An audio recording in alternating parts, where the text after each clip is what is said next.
Greetings, my fellow food lovers, solving thinkers. This is LLC's Reading Podcast. My name is Craig, transmitting from the beautiful Swampy Man in South Florida. And today's date is Monday, May 27th, 2019. So let us begin.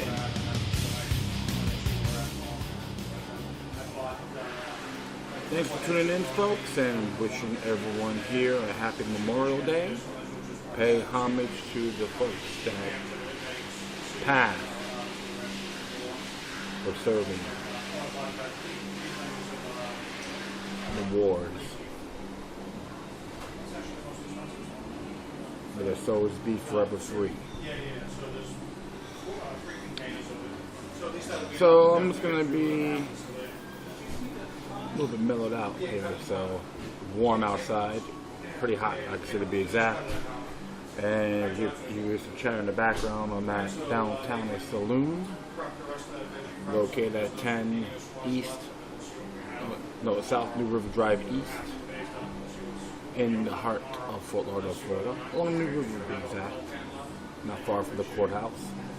Pretty quiet today, so hopefully all you folks there will pay homage to the fallen ones. Even some of the wars we're not fond of, to be very sincere. I'm not here to be critical at this time in this particular area. So I'm going to be talking a few things. I'm just a little bit mellow, so sorry about that. And I said, what the hell? I'm going to just make this happen. This just came from truthdig.com. Came out today, to be exact. It was by Alan McLeod. It's entitled, "The Mass Media is Poisoning Us with Hate." It's pretty cool, interesting synopsis here.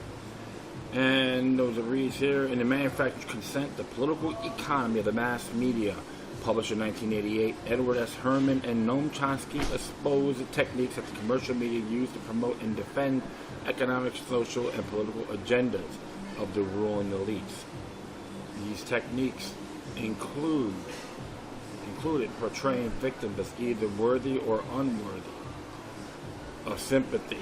Catholic priests such as Jerzy Popieluszko, for example, murdered by communist regime in Poland in 1984, was defied before Catholic missionaries were raped and murdered in 1980 in El Salvador by U.S.-backed death squads, were slandered as fellow travelers of the Marxist rebel movement.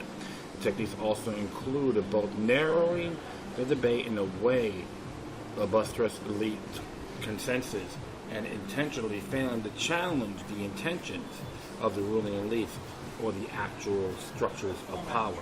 Manufacturing Consent was published on the eve of three revolutions that have dramatically transformed the news industry: the rise of right-wing radio and Fox-style TV news that abandoned the media false objectivity, the introduction of 24-hour cable news stations, and the creation of internet platforms owned by a handful of corporations that control the distribution of news and information and mine our personal data on behalf of advertisers, political campaigns, and the government.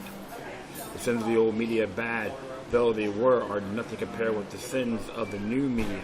Mass media has degenerated into not only a purveyor of gossip, conspiracy theories, and salacious entertainment, but almost ominously a purveyor of hate.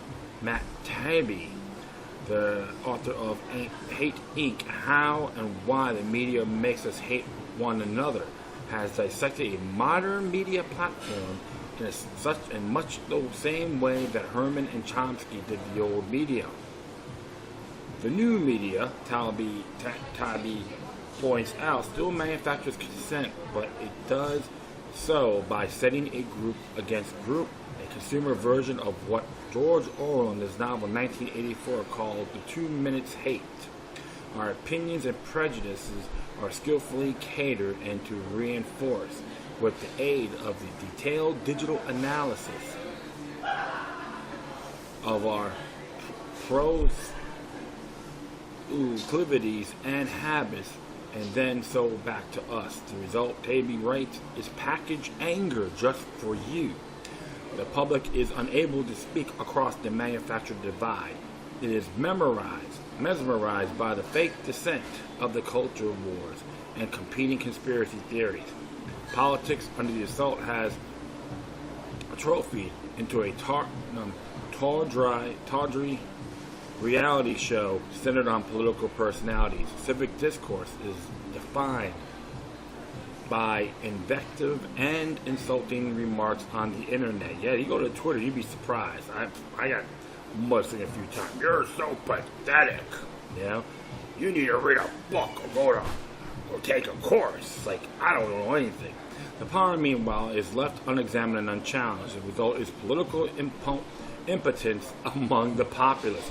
The moral swamp is not only a fertile place for demagogues such as Donald Trump, a curation of this media burlesque, but channels misplaced rage, intolerance, and animosity toward those defined as eternal enemies. Of course, mind control 101 at its finest, my friends. The old media sold itself objective, although, as Taibbi points out, there was more a reflection of tone rather than content.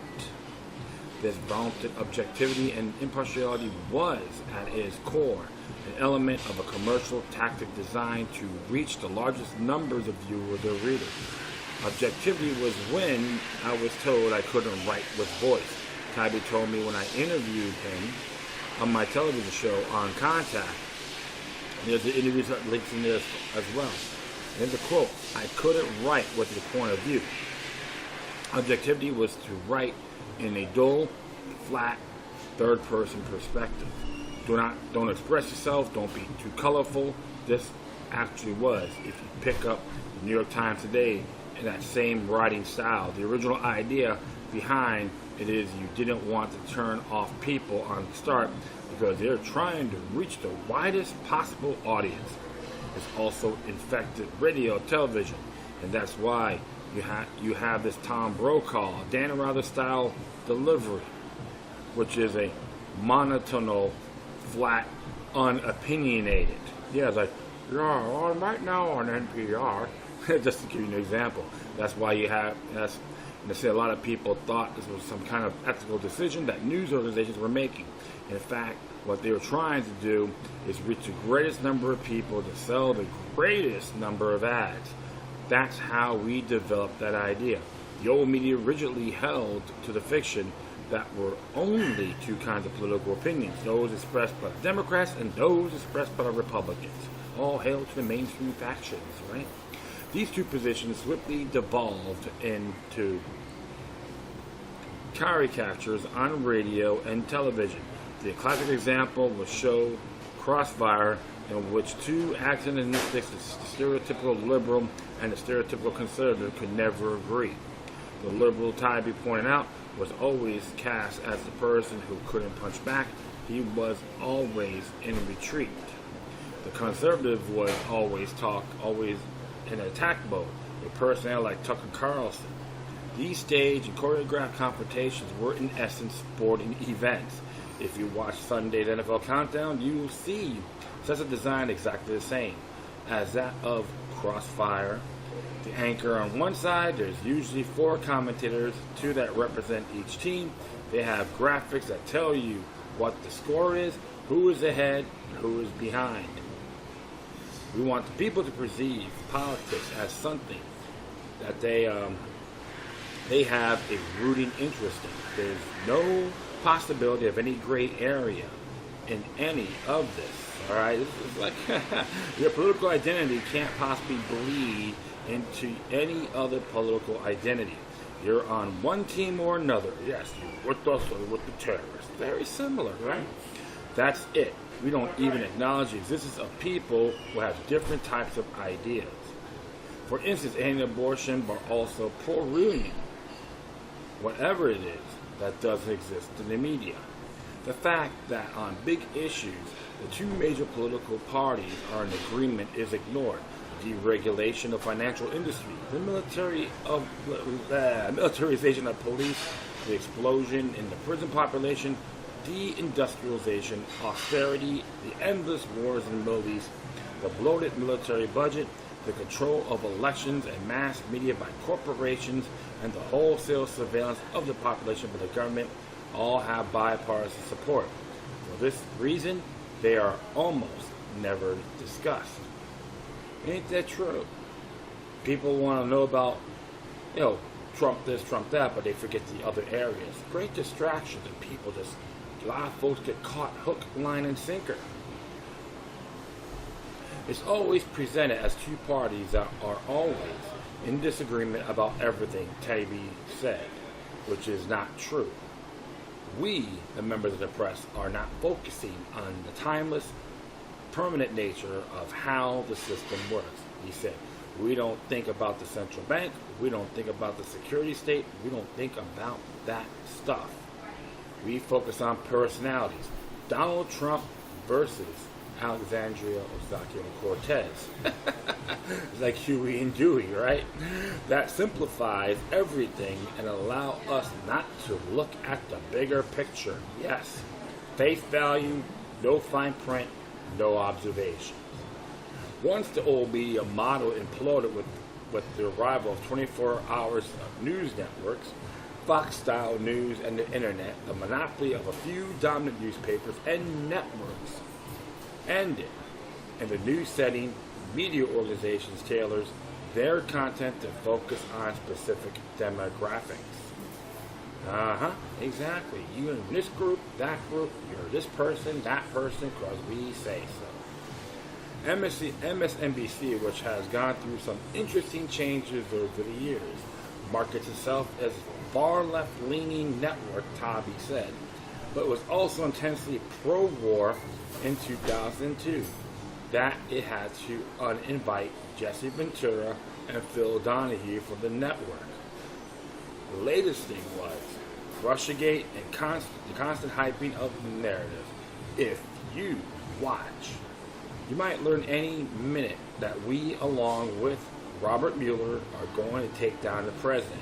Of course, isn't that great manifestation? I hate Trump so much, the Russians were involved in the elections.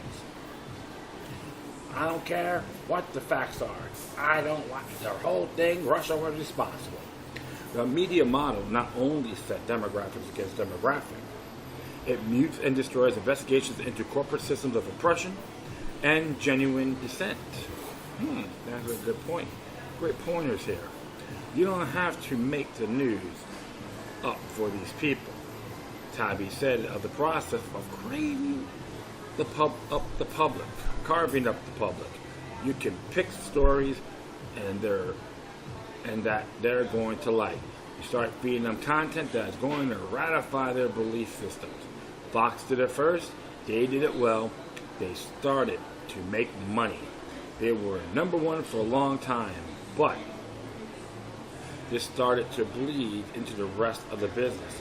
Pretty soon, everybody was doing the same thing. It didn't matter. That's right. It didn't matter at all. So I'm going to say, yeah, okay, cool. Fox did it first. They did well. They started making money. They were number one for a long time, but this started to bleed into the rest of the business. Pretty soon, everybody was doing the same thing. It didn't matter whether you were the food channel tailoring content for people who like food, or MSNBC who tailored content for people who learned in a certain political direction. You were giving people stuff they wanted to hear.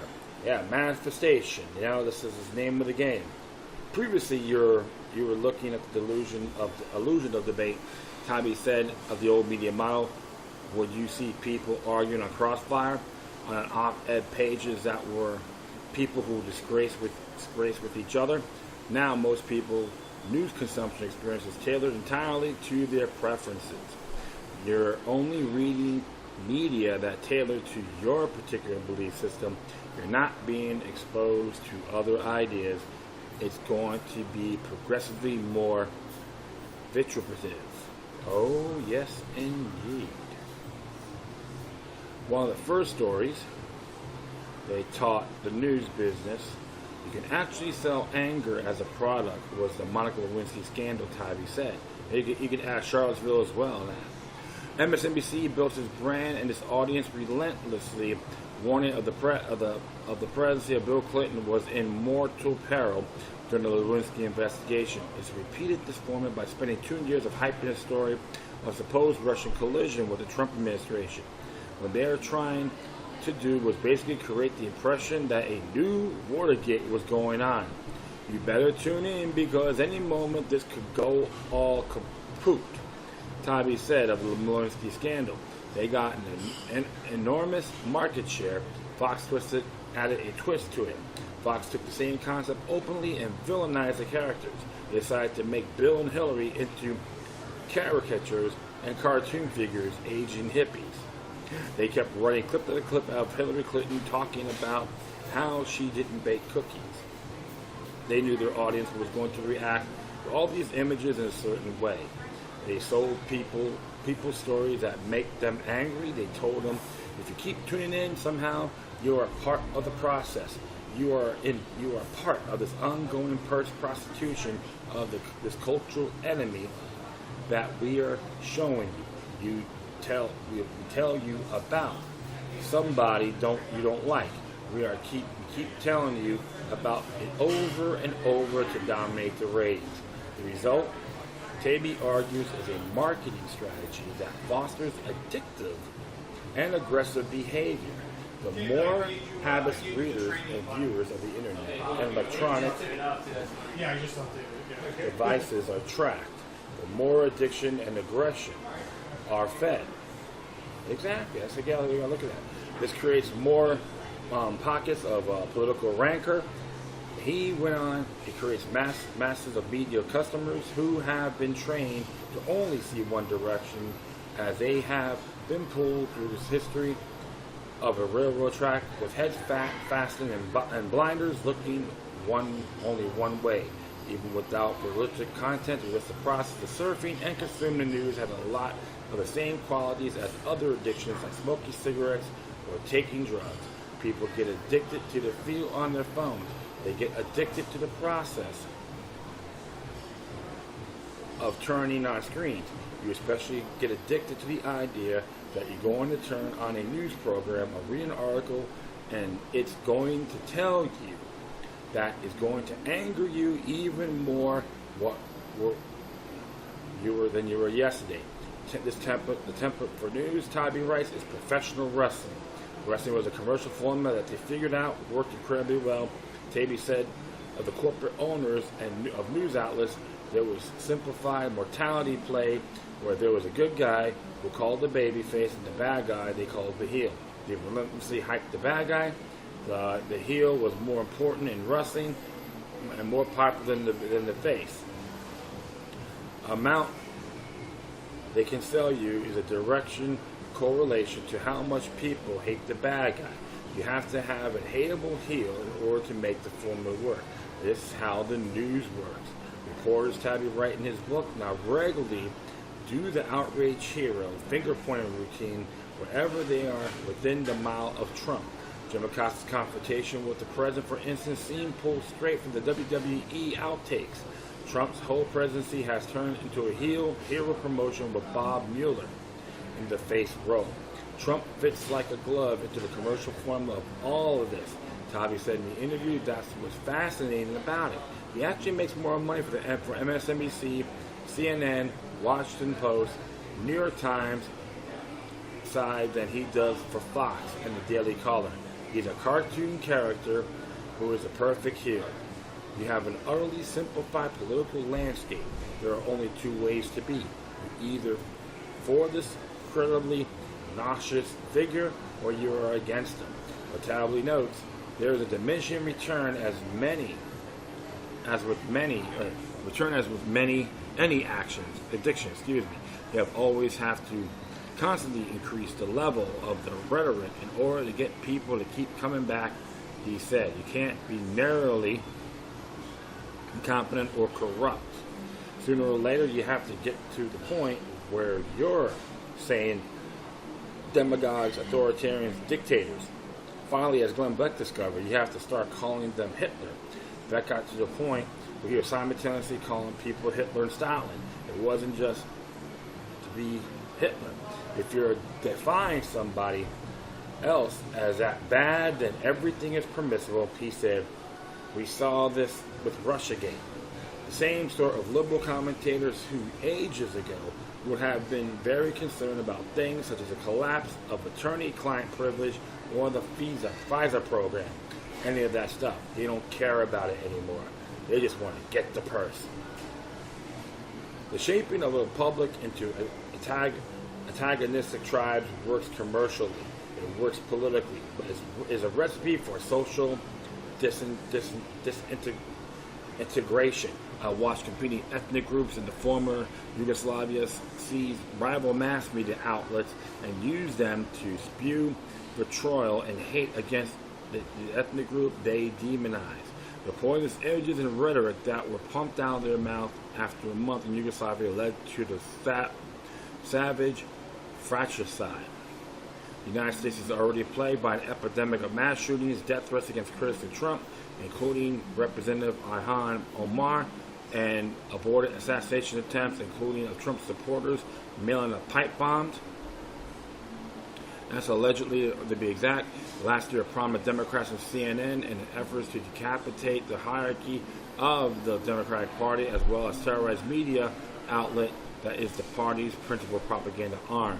If you're constantly winding up audiences and telling them that all their troubles are a result of this other group that is literally Hitler, and that they are literally Nazis, they are literally Stalin, sooner or later people are going to start picking up weapons and do something crazy, Taliban said. This is why people are correctly upset about Fox News, but they should also be concerned about the other forms of media. The formula is similar across the board. Our system of bubble economics is going to produce some kind of catastrophe, at some point. Taibbi, the author of one of the finest books of the 2008 financial crash, Griftopia, concluded, at which point, if you tell your people enough that their next door neighbor is literally in the league with the Nazis or terrorists or whatever it is. Of course, Fox News pioneered this, going back to the Iraq War. When we are told liberals were terrorist supporters, sooner or later there's going to be violence. The inability of society to agree on a common set of facts means that the media has failed already. It means we're just not reaching people. In this atmosphere, we will never be able to work things out in a civil way. The whole thing is, my friends, this is right out of Edward Bernays' playbook, Propaganda, Public Relations. Get the book, check out the book, in 1928 book. You probably, let's look for it online. Very obvious. And what's really funny too, because people fall for it. They hear certain buzzwords, they go, ah! You know, they go crazy. PSYOPs at its finest. That's why you have to always look at the fine print. We all jump the gun now and then. I can use that human element, in our lifetime. But when you start realizing the patterns and the repetition, you gotta just sit back and go, wait a minute. Nothing seems to be kosher. This is why you gotta always observe responsibly. Not what these other clowns tell you how to think. That's their goal. Divide and rule. Peasant versus peasant. The Jim Jones syndrome. Politicians are real good at that too. It's the other person's fault. Blame them. Look what happened with the March for Life. Well, blame the NRA and Trump. What happened at Parkland with Marjorie Stoneman Douglas? Witch hunting. Great climax, political climax. For sure. The bottom line is this, friends. Always think before you speak. Read something. Don't get too wound up. Go further on what they're actually telling you. Always observe the broader picture. Trust me. You'll feel a lot better, and there's days you're going to be laughing at these people. Don't let the mass media control you. You control yourselves. You don't need them. That's the fact. Alright, cool. Oh, sorry about that. That's gonna... Oops, one moment, my friends. I want to be right back, so stay tuned. Alright, I just gotta do one more here. Just make this one pretty short. And this one here came from the personalliberty.com. And originally was, where is it from? Originally from the Clackamas Washington Bureau. It was written by Emily Cadet. And it's entitled 2020 Democrats Promise New Gun Control. How far can they go?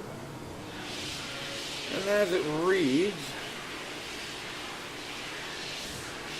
in Washington, Camilla Harris and other Democrats running for president have promised aggressive action to stem the nation's epidemic gun violence if they win the White House in 2020. When it comes into restriction gun access, experts say executive action is unlikely to be a significant dent in the problem, and any steps the president takes unilaterally are likely to be embroiled in legal challenges. The reality is it's Congress, not the president, that holds most of the gun policy. The executive branch has limited discretion on guns. University of California, Los Angeles law professor Adam Winkler told McClatchy, former Democratic President Barack Obama looked at all these things and had a list of 20 executive actions. Even with 20 executive actions, it didn't add up too much, said Winkler, an expert in constitutional law. The real takeaway of this campaign promises is how gun control is served as a way to energize Democratic voters. While Democrats can even a decade ago mostly avoided talking about guns, fearing it could alienate swing voters. The party's 2020 presidential campaigns are making a different calculation. Most in the primary field have unveiled proposals to tighten restrictions on guns or made promises to do so on the campaign trail. The latest, former Texas Representative Beto O'Rourke, who penned an op-ed in the Houston Chronicle over the weekend laying out his 4-point plan to stop gun violence.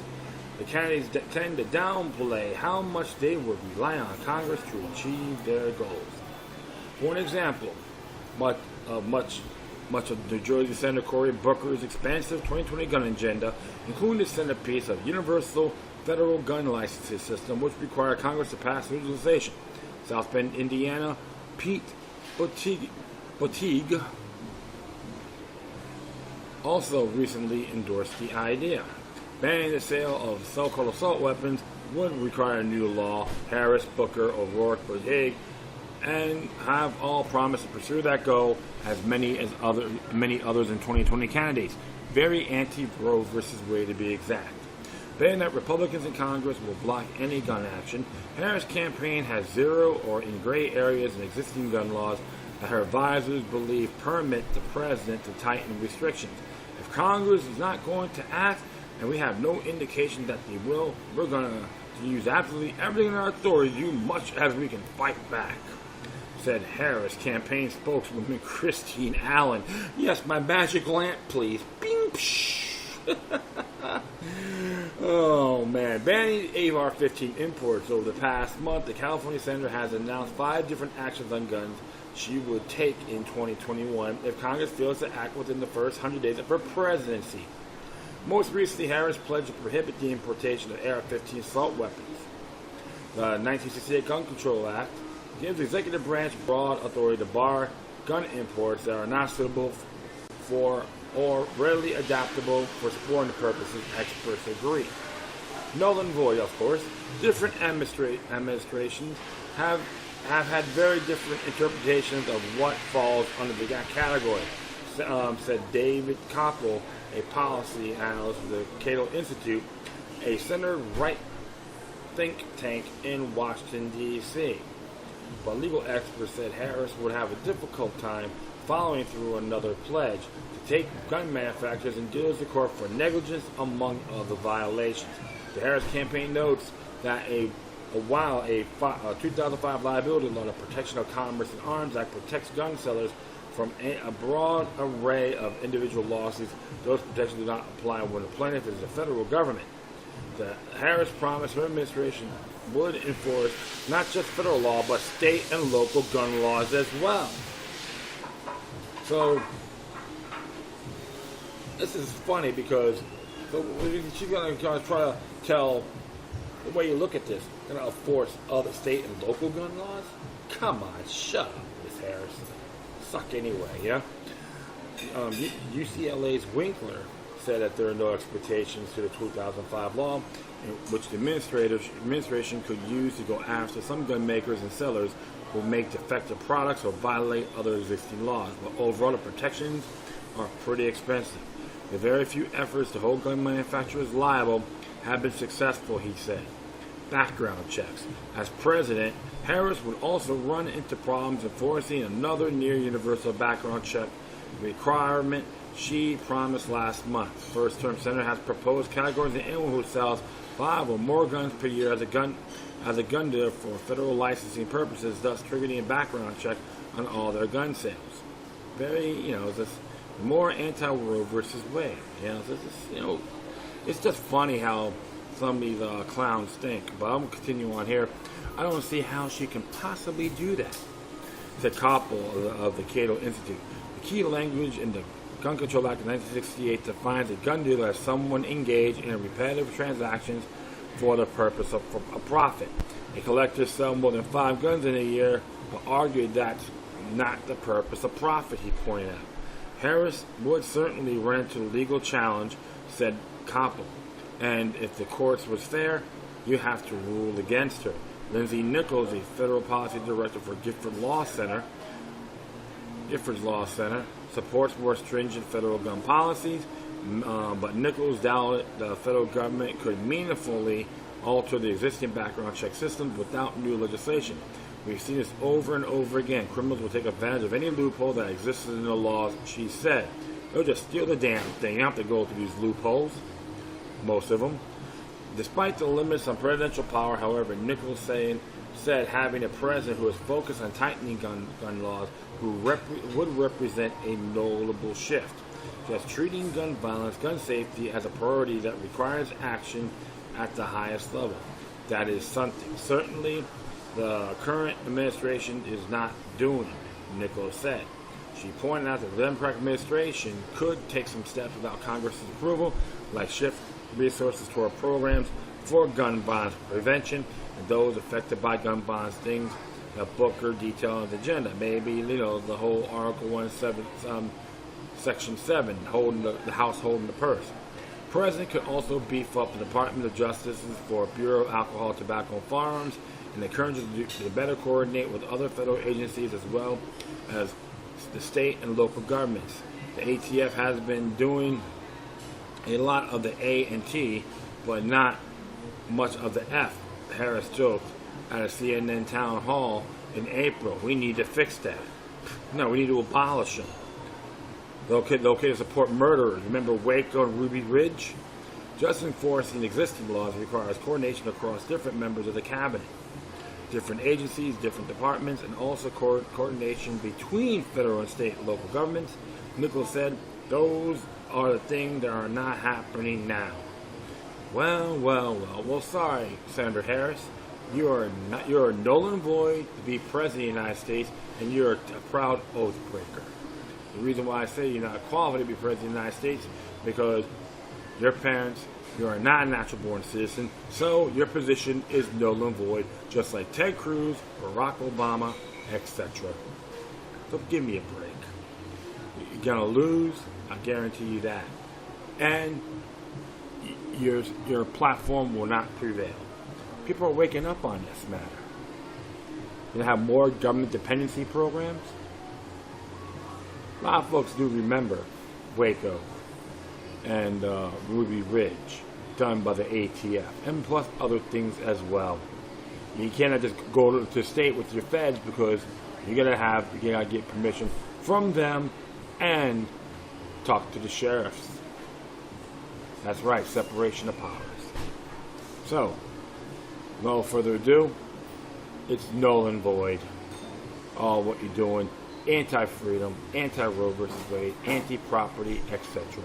Prove me wrong, Miss Harris, because you're a lawyer doesn't make you smarter than everybody else. All right?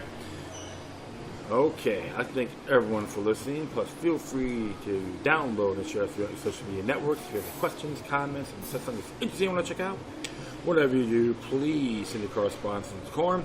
Plus, I will leave my footnotes and social media sites, email addresses on my Spreaker page. Once again, thank you for your time. Plus, always remember that demoniac resistance is something for the soul and can liberate humanity. Until next time, take care of yourselves. Keep on spreading love, and may our guardian spirits be with you.